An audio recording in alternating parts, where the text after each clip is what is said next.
Hello दोस्तों, नमस्कार। आप लोग कैसे हैं? उम्मीद करते हैं आप लोग अच्छे होंगे, स्वस्थ होंगे, मस्त होंगे। हम एक पचरा गीत लेके आए हैं।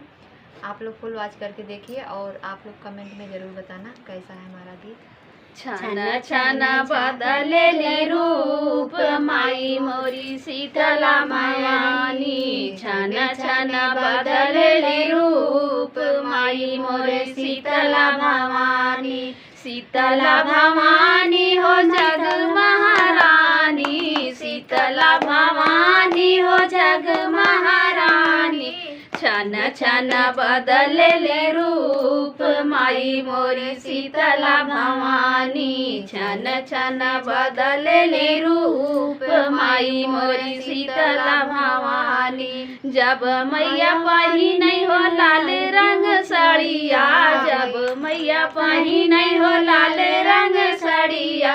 लागेली दुर्गा के रूप माई मोरी शीतला भवानी। लागेली दुर्गा के रूप माई मोरी शीतला भवानी। शीतला भवानी हो जग महारानी। शीतला भवानी हो जग महारानी। छन छन बदलेले रूप माई मोरी शीतला भवानी। छन छन बदलेले रूप माई मोरी शीतला भवानी। जब मैया पहिनेली पियर रंग साड़िया। जब मैया पहिनेली पियर रंग साड़िया।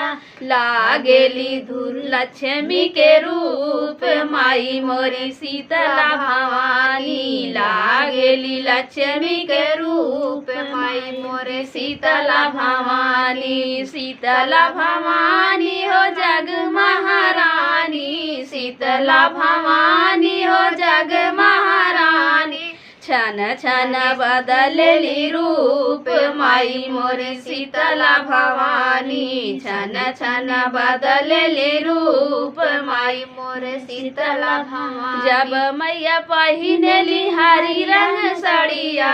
जब मैया पहिनेली हरी रंग साड़िया। लागेली गौरा के रूप माई मोरी शीतला भवानी। लागेली गौरा के रूप माई मोरी शीतला भवानी। छन छन बदलेली रूप माई मोरी शीतला भवानी।